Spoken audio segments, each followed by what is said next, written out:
Char Margolis, Char Communications Incorporated, and CharVision LLC do not endorse or offer for any purpose but entertainment the views of any guest or other expert on CharVision or UBN. I knew things before they happened from the time I was a child. At the age of 8, I saw a spirit at the foot of my bed and didn't know what it was. And in my 20s, I finally realized I had a special ability that could help others. I have learned that love never dies. There is a spirit world that can communicate with us, and we all have the gift of intuition. Join me, and together we will explore the possibilities of the unknown from beyond and more. This is CharVision. Hi, everybody. It's Sunny and Char. Are you a dreamer? Do you daydream? Do you night dream? Do you just dream a genie?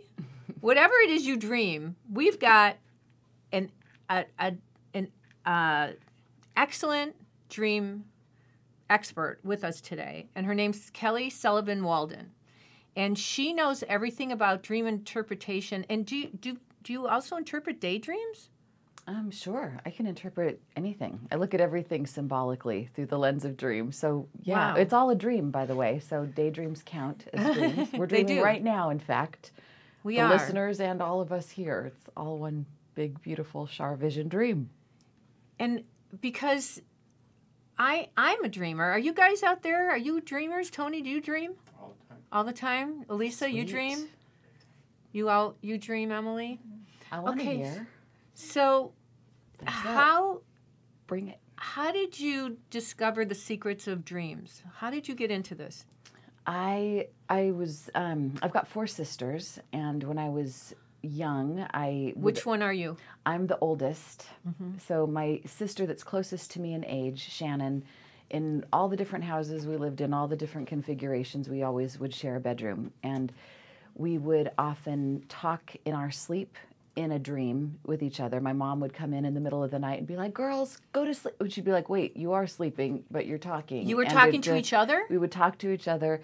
And it would turn out that even the nights that we weren't talking to each other and talking, like sleep talking in a shared dream, but we would also just share about a dream in our waking state, and the other person would finish the other's sentence because we had been in a similar state. And so this is called tandem dreaming, and we didn't know that at the time. It seemed very normal, even though it was just her and I. It wasn't my other sisters. It wasn't my mom and dad. It was she and I. So that kind of was this rabbit hole that both of us went down that led to us both being incredibly psychically connected, and kind of like in the way that twins are connected. We're a year and a half apart, but we're very close. So that was the beginning of my interest and validity and knowing that there was something magical. Were you in that dreaming realm. the same thing? Sometimes we would, and not all the time, but there would be sometimes shared characters, shared locale. There was enough similarities that it was like, oh, did you see that guy with the hat? Yes, he was crazy. Oh my God, did you get away from me too? Oh yeah, so, and it's still like that to this day. We'll often share about a dream, and uncannily we'll have been in the same place, or so that was the beginning of me just paying attention to dreams, not ever thinking I would do it for a living. And what kind of dreams do we have? Like premonition dreams or psychological dreams? What kind of dreams? So there's so many different kinds of dreams, and any one dream has so many facets. I like to think of every remembered dream as a diamond, and there's many facets within that diamond. And so any dream, you can look at it like, okay, that was just helping you to process the events of your life and helping you to move some of the data out so that you can have a clearer mind in the morning. That's kind of the basic level. Or each dream is helping you to fix something or to solve a problem. But often they're trying to help you to show you what the future's like so that you can line yourself up with that. And then when we get really off the charts woo-woo, it's, connecting us with higher beings, connecting us with dimensions that nobody knows about, that haven't been written about. I know people that have accessed, there's a woman I know who accessed somebody from ancient Egypt, and it turned out that she was able to help a historian fill in some of the gaps of Wow. a female pharaoh that nobody really knew that she had much of a story, and she did, and her dream state helped her to bring in this information. It's so funny. I've never actually talked about that particular piece. But anyway, our dreams can help us to learn and see things that are available to all of us all the time, but we're limited by our conscious, lucid, our normal conscious mind is too dense to perceive these things. Our dreams, though, are not dense at all. They're our windows to infinity. And then we bridge the gap to all of that by simply remembering a simple dream, and then we've bridged the gap. Well, there are certain dreams that, like, a lot of people have in common. And we had somebody write in and ask about, she keeps losing her teeth in her dreams, or her teeth fall out. What does that mean? Yeah, it's a common dream. I wouldn't say it's one of the most common dreams that people have, but it's one of the most common dreams that I hear, partially because it's usually terrifying, and a dream that has a strong emotional energy to it will tend to be more easily remembered. So a dream like that, I do hear a lot of people that have that. So there's several different ways of looking at that dream. Some say that teeth falling out in a dream are symbolic of insecurity, that are primal. So a lot of people relate to, they're going through financial issues and they're like, oh, how am I going to deal with this? Oh, this is scary. They're gritting their teeth. I also think that it has to do with people that are biting back their feelings in their waking life. They might be really nice people that don't necessarily speak their mind or say, like, hey, buddy, that was my parking space. So they internalize it and they're like, that's stupid. So they're grinding their teeth. And I think when their teeth fall out in their dream, it gets their attention. It wakes them up so that they stop grinding. And it's ultimately a message to learn how to say what you mean without having to say it mean. Okay, so that's good for all of us to know. So when we wake up, and doesn't mean we have to go to the dentist. No, however, I have talked to a few dentists that say that they have a lot of patients that claim to have teeth falling out dreams. And he says that interestingly, there's a correlation. A lot of them do grind their teeth at night. And a lot of those people are very nice people that are the nice people that might have some anger issues that they just don't know how to express in a positive way. And most of us don't know how to positively express our anger, which is why even the nicest, sweetest, kindest people will have some of the most violent dreams.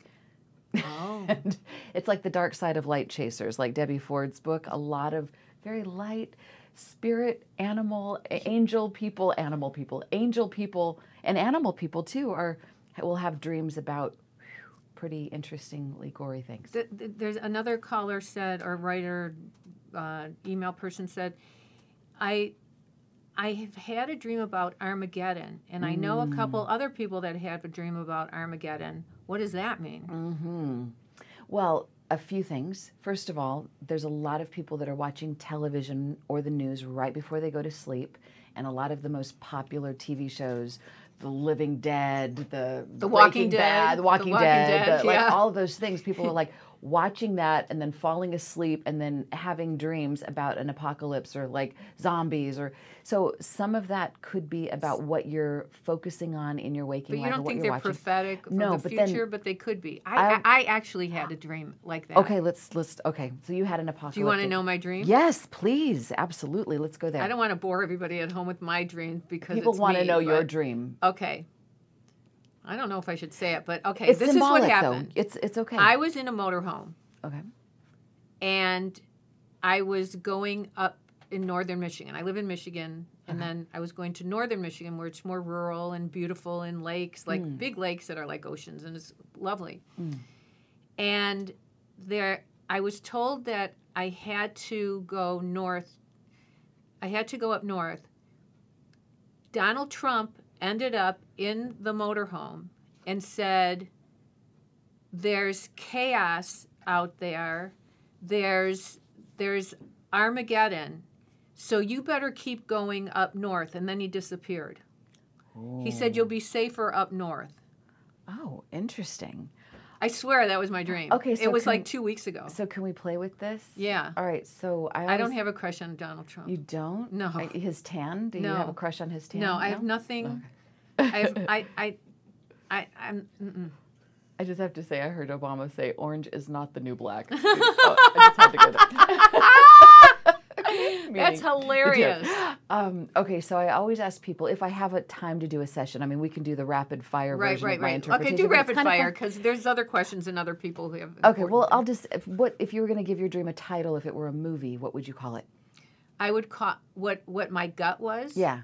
That we may have a lot of chaos on the streets if Donald Trump is because I get psychic dreams. Mm-hmm. Oh, well, of course you do. Lots of And I get a lot of psychic dreams, and and it may not be exactly what I'm dreaming, but it's symbolic of what I'm dreaming. Going north. Okay, so what it does I used to have a home up north. Oh, okay.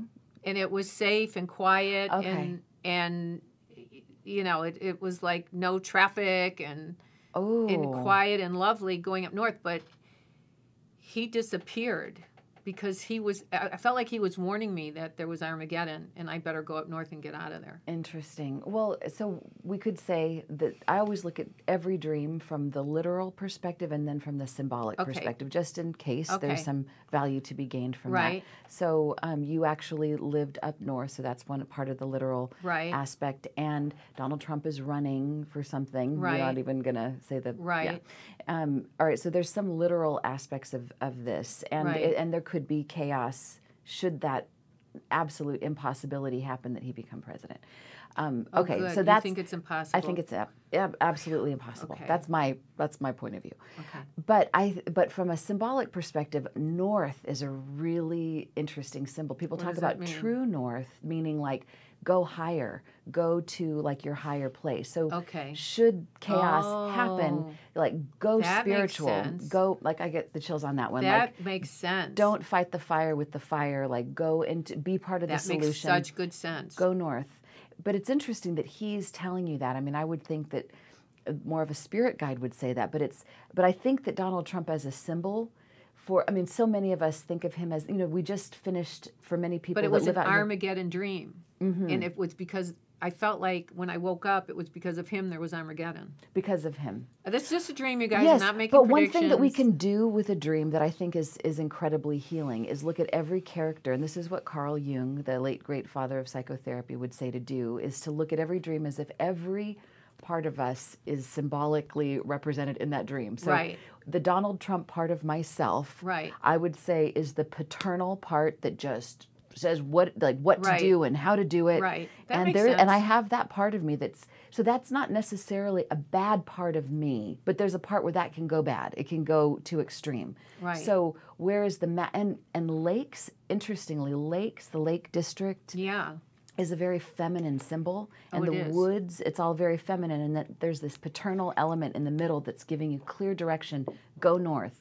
So to me, if it were my dream, I would take it all as a message that no matter how things go, I need to go north. I need to go into my home. In the higher self. In the higher self. Like, don't go there. Don't be a part of the problem. Oh, that's really fascinating and interesting. Ooh, you're so smart. Oh, I love you. Okay, I'll stay forever. You stay forever. You with Sunny and you. Okay, Sunny and somebody Char. else said, I keep dreaming the same dream over and over again. I go to sleep, I wake up, I go to sleep, I wake up, the same dream. Okay, but let me say one thing about your dream that I didn't get to say it, and about apocalyptic things. So to me, symbolically speaking, an apocalypse represents massive change. And most of us humans are not conditioned to be very friendly when it comes to change. We kind of like things to be predictable in the way things are. Like, don't rock the boat. If it ain't broke, don't fix it. And even if it's broke, don't fix it. I'm comfortable. I like my comfort zone, my creature of habitness. So, but really, change is awesome. It's okay. Like, even a forest fire means new growth. I love change. So apocalypse means big change. Prepare for it. And get your marching orders together so that when it comes, you're okay. You can ride that wave. You can surf that wave as opposed to being pummeled by it. That's so good for all of our listeners to know, whoever has dreams like that. Yes. Right? Big change. And they often will have disaster dreams sometimes before a big change. And it can be a wonderful change. Exactly. But the process of it can sometimes be jarring. Just like childbirth isn't necessarily like, this is a skip through the roses. Right. Yeah. And it's like a new beginning. It's like a new beginning. Yeah. And we all need to learn to change with change, right?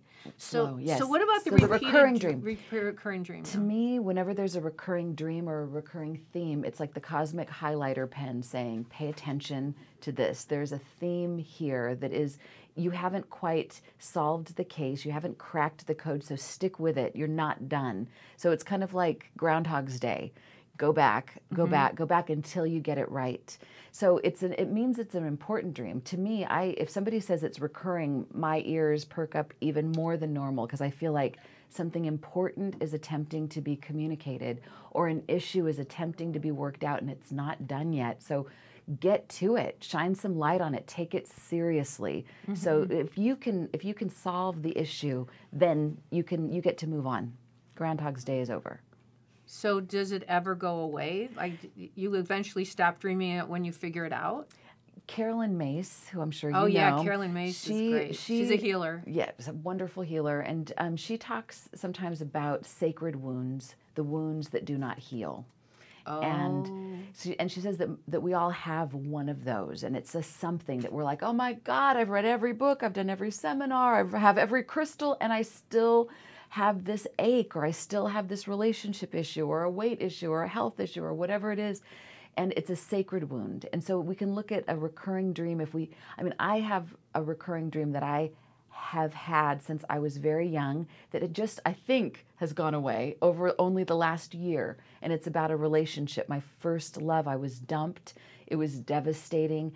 And I would continue 30 years later dreaming about this boy that broke my heart. And I'm like, come on, I've done the work. Can I graduate?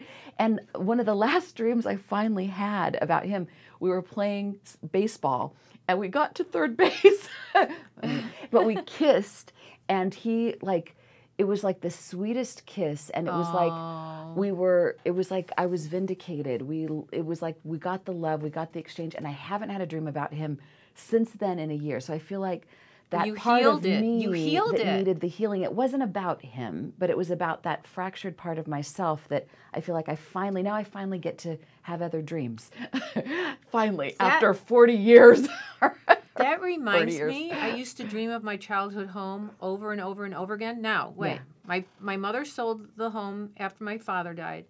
20 years later, I run into the lady who bought the home. She said, there's something I found in a drawer. I don't know if the papers are important or not, but I think I better tell you about it. And it was like my birthday, around my birthday. And I felt like, oh, well, it's from our old home, 20 years. So the house had been sold 20 years. I grew up there. I mean, my mother had sold it years and years ago. Anyway, we go to the house. My mother used to hide things under, she used to wallpaper the drawers, and underneath that she hid. It was my original birth certificate.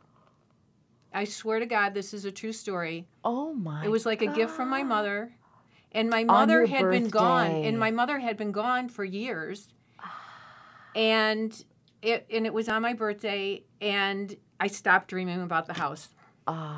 Oh my God! So that was like a psychic one, right? I want you to write that story and contribute it to our next Chicken Soup for the Soul book, please. May I? Yes. I would love to contribute it. It'll be Chicken Soup for the Soul. I Dreams, swear to God, I have like and witnesses. My nephew was with me. I have witnesses that it really happened. Thank you. Okay, that's beautiful. So sometimes a recurring dream is really about keeping you connected to something sacred and important, and not because, bad girl, you didn't get it right, but because, oh no, stick with this, there's something here. But also, we can sometimes dream about certain places. Carl Jung did this. Certain places maybe that we haven't been before because they have a certain soul juice for us. And every time we dream about it, it can be really revitalizing or inspiring for us. So it's not a bad thing to have a recurring dream. It's actually, there's many ways to look at it, but at the very least, what they all have in common is that they're important and that we should pay attention to them, give them extra importance. You talk about the 4 pillars.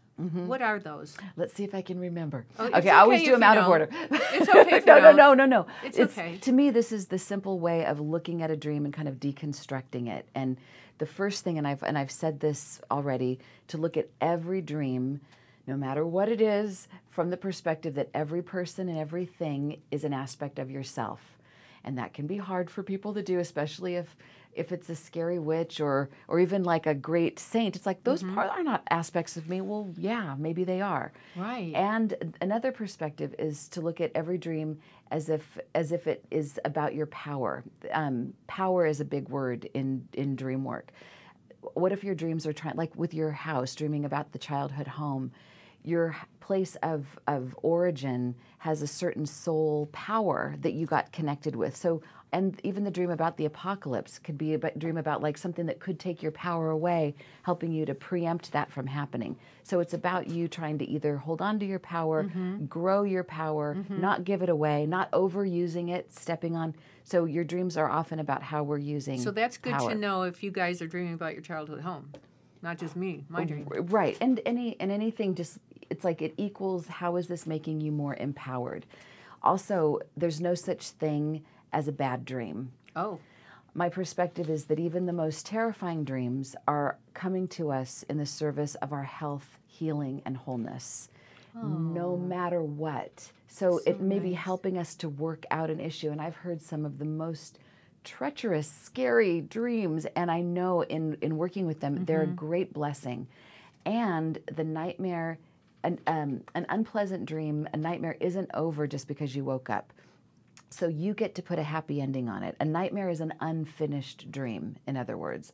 So it just means that you haven't finished that story yet. And eventually, just like... It's so healing. Exactly. So it's like our Einstein said that the whole universe is on our side, that the most important question we can ask is this universe friendly? And his conclusion was yes. So that means everything in the universe, including our dreams, are friendly. They're coming to us to help us be better. So that's one way to interpret our dreams. Can we talk about sex, baby?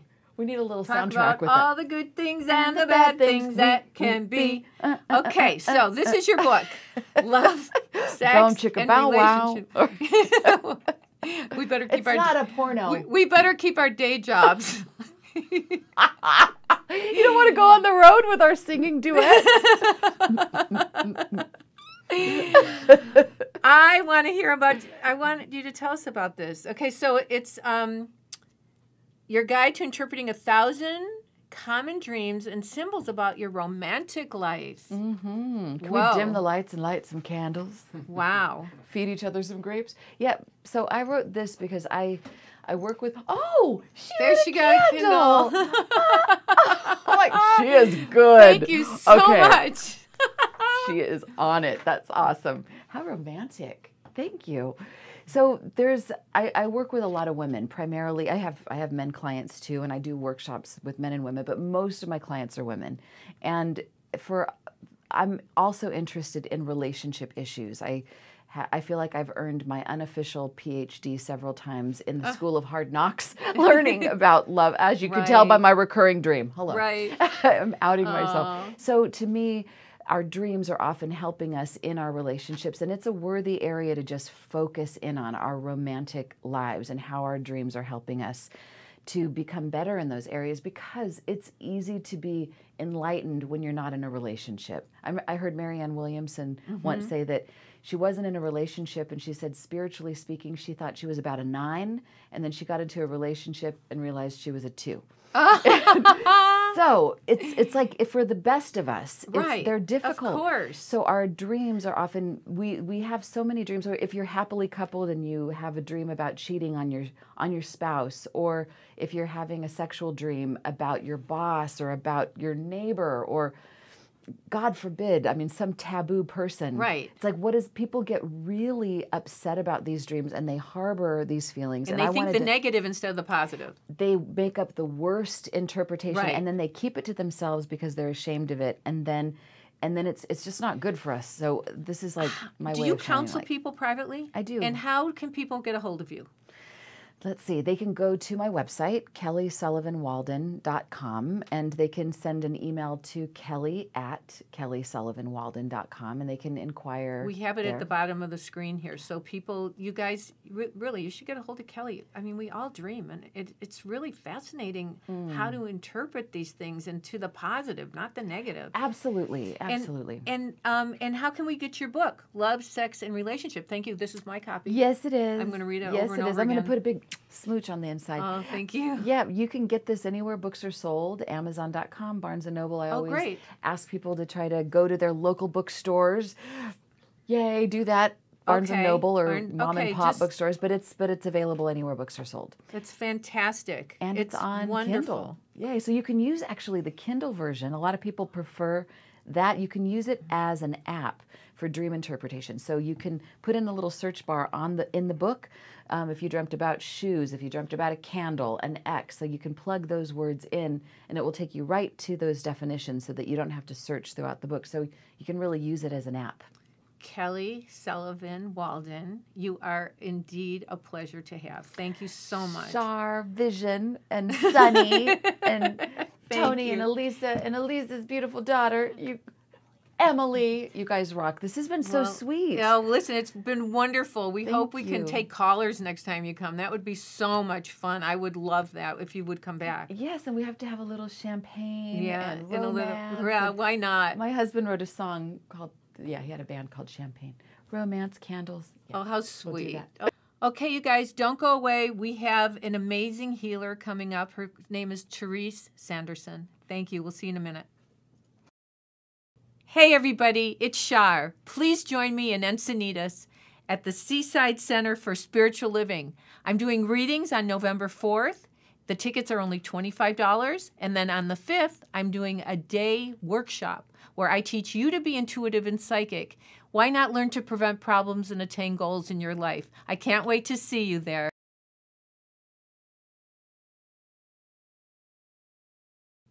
Hey, welcome back. I have a lovely healer with us today. Her name is Therese Sanderson. Hi, Therese. Hi. Thank you for being here. Thank you. Thank you for having me. Yeah, of course. It's my pleasure. I want to know all about you and what you do and how you do it. And you work with archangels? I do. I work with archangels as well as angels and God.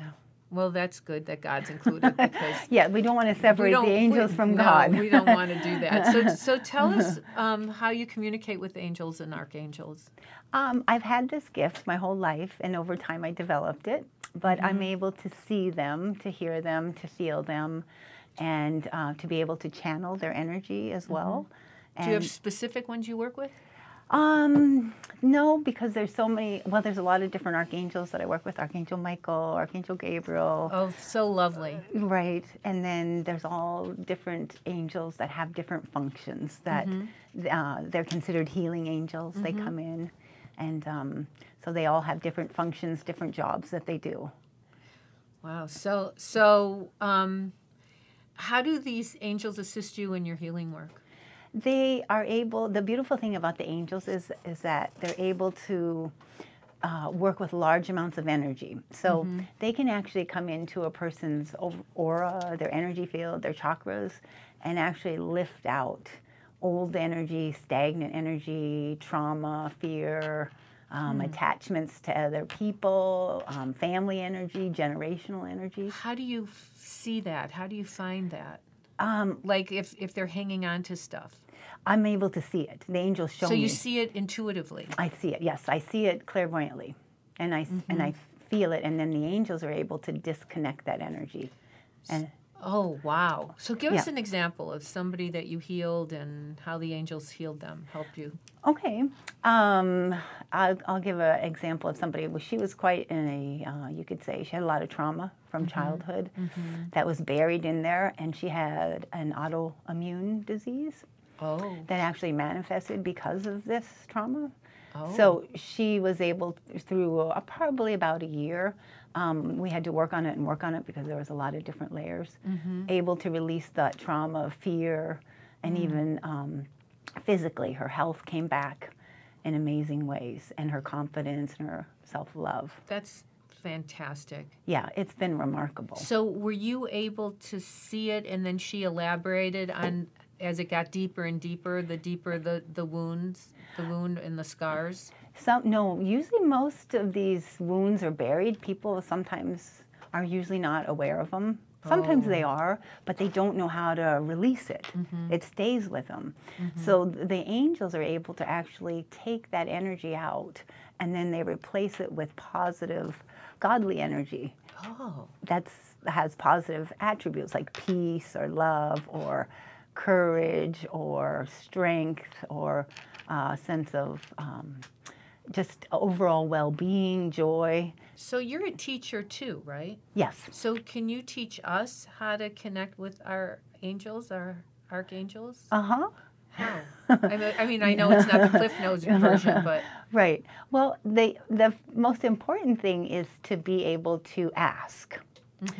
People don't understand that the angels are there, but we have to participate by asking. Right. And then when we ask through prayer, intention, then we're able to receive their energy or their guidance or their signs. So we need to acknowledge that they're there first. Yes, definitely. And then ask them for help, and then be able to learn to feel the signals. Like, give us an example of a signal. A signal could be a feeling that comes over somebody. Sometimes, Like an intuitive feeling. yes, or some people say, oh, I got goosebumps. Right. I just felt washed with this energy, and I got goosebumps, or I got this feeling of calm, or I got this feeling of strength, or sometimes it's words. You know, be peaceful, or let go of this, or, you know, very direct words. And do you have like meditations that you give people to work on I do. with this? What kind of meditations are they? Well, the angels channel those. Oh, so do you put them on tape for people? And... No, I haven't done that. Oh, yeah. okay. I do that in groups, though. Like, I will do a meditation for a group, and you know, help them to relax, and then guide them through learning to feel their angels or the archangels, and then be able to get their own signs or see or feel their energy. How many people do you have at once when you do this? The groups I like to keep small. That way, like 12 or 13 people. That's really nice, because then everybody's getting quality energy, right? Right, and we can really take time for each person to focus on, you know, helping them to understand. What is one consistent message that the angels and archangels have for humanity right now? The biggest thing is that they want people to know that we are very loved by the angels and God and the archangels. We're loved, we're looked after and protected, even though we have free will here and there's a lot of things going on. But they want people to know that they're available in a way. There's so many angels here now, more than ever before on Earth. Why do you think that is? To help people evolve and to heal. Do you think this is an awakening time for everyone? For sure. Is that what the angels are telling us? Yeah, it's a time of awakening, ascension, and you could say quickening, where people have the opportunity to wake up and become more spiritual, become more conscious. You know, there's a common theme with all my clients that I've been reading for with this exact thing. Like everybody's saying the exact same thing. Yeah. It's a time of awakening. Yeah, and it's very powerful. And there's so did the much... angels all get together over there and say, okay, this is it? They do. And they work to try to help us in ways that help people evolve quicker, heal faster. I see people heal so much faster now. You know, with huge things. They can go through it in a matter. Do you think that the veil between heaven and earth is thinner now, that we're able to connect with the higher powers in a more easy fashion? Yes, that's exactly it. I think that too in my readings. Yeah, you feel it more, for sure. It's easier to feel, and even people are feeling, you know, the angels are having visitations or visions more now. And do you do a cleansing for yourself every day that protects you every day, or? I have the protection of the angels around me all the time, because... So you don't have to worry about it? Well, I do. I have to be careful of, you know, my choices in life and how I choose to spend my time and, you know, keep my energy clear that way. Yeah, so, but they are always there to help me. So they help me to heal myself as well. What what do you think we all could do as a group, as one, to help heal our planet? I mean, like our oceans are being destroyed. The atmosphere's a mess. I mean, there's droughts. I mean, yeah, it's bad. I know there's a lot of not so good. I'm a positive, optimistic person. Yeah. I know there's a lot of help that needs to happen. You know, we need to participate. And one thing is people can think positively, you know, and send peace everywhere, and ask the angels to send peace, send light. So we can all talk to the angels and but don't you think we should ask specific angels that we know their names so nothing tries to fool us? Yes, that's important too. People have to learn discernment to ask for specific angels and archangels. Archangel Michael, Gabriel, Raphael, who else? Uriel. I feel like I'm doing the seven dwarfs. Okay, who else? Well, there's 7 major archangels. There are 7 major. And there's 7 Ariel. dwarfs. There you go. Ariel. And who else? Yophiel. Yophiel. There's Archangel Radviel. There's Archangel Christine. Christine. That's 7. I think that's 7. Yeah. I think those, but there's more. Metatron. Oh, Metatron. Yep. Lisa. Yep. That's very good. It's your favorite? What does Metatron do? Centering. Centering. She says centering is Metatron. Scribe, isn't he? Yeah. And he's in charge of the other archangels too, and angels. So. Oh, that's so cool. What's his name again? Metatron. Metatron. Oh, I like him. He sounds like he should be like a superhero. He probably is a superhero. Yeah, the archangels are huge. And they're able to be in many different places at once. Wow. And then they have angels that work under them. So there's the Archangel Michael angels. And then there's Archangel Gabriel's angels. So there's many, many different levels. So you use them all as they're needed and where they're needed. Yes. And for people and also for the world. Are there religions that will call different religions, like what? That's Catholicism, right? Right. We'll call on the archangels. Right. But what about other religions? Do they call on the archangels too? Yes, they do actually. Which ones? In do you know? Judaism, they do. But they don't. I don't necessarily know that they call on them, but they do mention them. And other. And that's cool. Yes, it is. Yeah, throughout the religion, they do mention angels a lot and archangels, which is nice. But the angels. They don't. But they have a lot of work to do. Yes, I mean, they've got some hard work to do. And how do they get? God, don't they? I mean, they have to really get through the muck too to get to the good, right? Right. They have to get rid of the darkness, and they're good at that. And even a lot of trauma or fear. Fear is probably the biggest problem now on the earth. One of them. Well, and there are some people who want the terrorists. They want to feed into your fear. Right, and they want or certain people running for a president. Exactly. Wants to play on our fears. Exactly. And and that's what the angels really are trying to help people with, is to have more trust and faith and be anchored in their spirituality and that higher sense of love and protection and not buy into the fear. And it's hard. I write in my books that we call fear the 4-letter F word, false evidence appearing real. But I really heard that from somewhere else. I didn't make that up. So. Yeah, but it's a good way to describe it. It really is. And so how can people get a hold of you and share your gifts and your healing gifts? How can people reach you? Through my website. What is that? theangelicoasis.com. Is it on? We've got it up on the screen. Okay. Is there and you email them back or? Yeah. And then do you do private healings? I do. I do private sessions. Oh, how wonderful. Yeah. Okay, so that's fantastic. Thank you. Do you find that there's certain people you resonate better with than other people when you do your healings, or everybody's kind of the same? No, everybody's different. Yeah, everyone's different. I find that in readings too. Like some people are more open and perceptive, and others are not. Yeah, the ones that are more open, it's a lot. A lot more can happen because they're more open. Yeah. Yeah. So that's nice. Well, it's lovely to have you. Well, thank you so much for being here. Well, thank you. I appreciate it so much. And people look on the bottom of the screen, and if you need a healing or you have a loved one, do you do long distance? I do. And you have somebody needs to work on long distance with the archangels. Therese is our lady. Thank you so very much. Don't go away. I've got a reading with, I think her name's Bethany, but I've never met her before.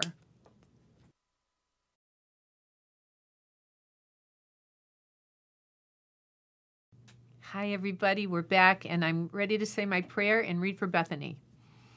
We ask the universal consciousness that holds the highest spiritual power of knowledge, wisdom, and truth to guide and protect us as we communicate with our guides and angels in the spirit world and tap into the wisdom of the universe. We respect this opportunity and take full responsibility to use this not for ego or controlling others, but with the pure intention of spreading love and healing life on this earth and beyond. Do you have somebody who's an S or C initial? Or K or C that's family? Or a last name? S or C. Trying to think. Do you have a list of names of people, yeah, grandparents? Should I just grab that, just so I have it as reference? S or C.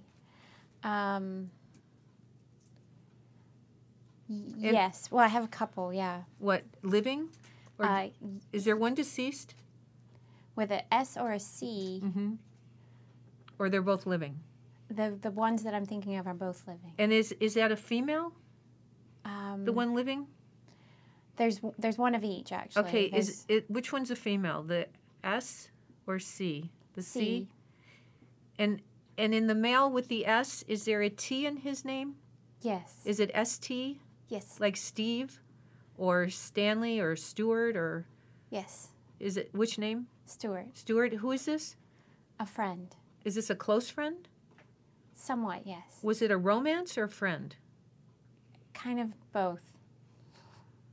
Okay. Did he, confuse you? Or were you guys confused about the boundaries about this relationship? Somewhat, yeah. He wasn't available. Yeah, because I feel like... So there was another woman with him? Mm-hmm. Are you done with him now? I feel like you should be done with him. Okay. Is he still with another girl? No. I don't know. I just feel like he doesn't appreciate you. Okay. Does that make sense? Yes. Like he sees you at his convenience. It's about him. It's not about you. Right. I feel like you're more giving and kind and more sensitive to his needs. And I feel like, I don't know, I don't trust him with your heart. Because you really, really liked him at one time, didn't you? I did, yeah. Yeah, I thought it would be a good fit, but I He's- didn't pursue it because... He's not good enough. Okay. He's just not good enough. I mean, if you want to be friends, that's up to you, but I just don't feel the energy is healing enough for you. Okay. And the female with the C, is there an N in her name? Yes. Is it like Cindy or... Is it CH? No. It's C with an N in it, though? Yes. Connie or Cynthia or... I don't know the name. It's Coraline. Who is that? Sorry, pause. Oh. Oh, sorry. No worries. Okay. Okay. She's my niece. Okay, I don't think that's who I'm getting. Okay. I don't think that's who I'm picking up on. I think I was getting the sound, and that was Stuart. Okay. And then there's a J. Yes. Is that a male J or female or both? Male. Is he J-O or J-E? Does it start J with an M in it or an N? N. Like John or Jason or... Justin. Justin. Who is this? A really close friend. Is that a romance? No. Just a friend? Yes. Did you ever work together? We dated You for dated. about 2 months, but then we just became best friends. And now you're still good friends? Yes. We're having lunch after. Okay. I think I like him. He's a good man. Yeah, I think I feel like he is interested in your well-being. He very much is. And I feel like he's a good person, and he's somebody who is worth spending time with rather than Stuart. Okay. Was there a passing? Did somebody recently, maybe not recent, did someone pass in the last 5 years, or Yes. was it a female? Well, there were. Or was a male and a female? Yes. Is there an M or A with one of those people? Yes, actually. Starts with an M or an A? Well, one of them, the last name is an M, Mm-hmm. and the female, her first name is with an A. Is it spelled A-L or A-N? You're very close, actually. There's an L in it? Yes, ma'am. Is it like Ashley or A-M? It's Annabelle. Annabelle. Okay, don't say names. Just say yes Okay. or no. Okay. But it is A-N. It's Ann. Anne, yes. I said, is it A-N? Okay. Oh, yes. Yeah, don't say names unless I say it first. Okay. Sorry. Is this a mother or grandmother? Who's this? Annabelle? Uh-huh. Actually, she was... A friend? Who is this? She was a pet. Oh, a pet. Yes. Okay, I think that spirit's in here. And then there's an M last name? Yes. Is that spelled M-I or M-A? No. But it's M. Yes. With an L in it or an N? With an N. M-O-N? Yes. Yes. Monroe or Mon? M-O-N something? Yes. Monty or? Monroe. Monroe. Oh, it is Monroe. Yes, ma'am. Okay. Who is this? It was my father. Your father. Okay, I feel like it's your dad that's here. Because I said Monroe before you did, right? You did.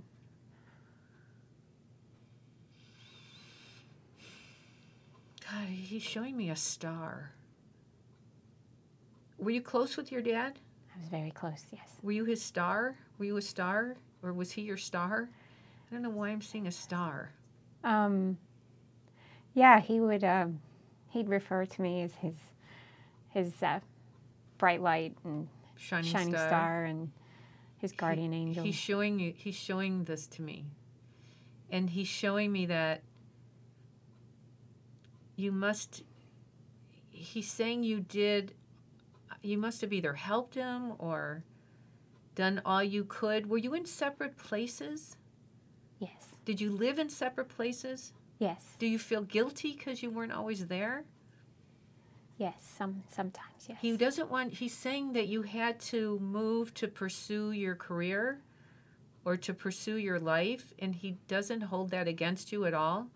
And but you were always a great joy to him, and you still are, and he's grateful to you because you always kept in touch, and that you did the best you could, and you need to know that. Do you know that? Yes, for the most part, I still... He doesn't want you to feel guilty because then that makes him feel bad. He was one of the most incredible men I've ever known. He still is. Yes. Yeah, he still is, and he's very proud of you. But he's not crazy about Stuart. He likes Justin, though, because Justin's nice to you. Right. And Justin respects you as a person and your feelings, and that's what you deserve. Are you very organized? Yes. Like, do people always choose you at work to do the organization or count on you for organizing? Yes. Yeah, because I feel like you help keep things in order and that you're very good at keeping things in order and people depend on you. Mm-hmm. You, remember everything. You're like a walking Well, thanks. I think as I'm getting older, it's in getting a good less way. No, memories. in a good way. No, you're good. Do you ever work around cameras? Yes. Cameras or filming or Yes. TV or something like that? Mm-hmm. I just feel like you're needed there for organization. Mm-hmm.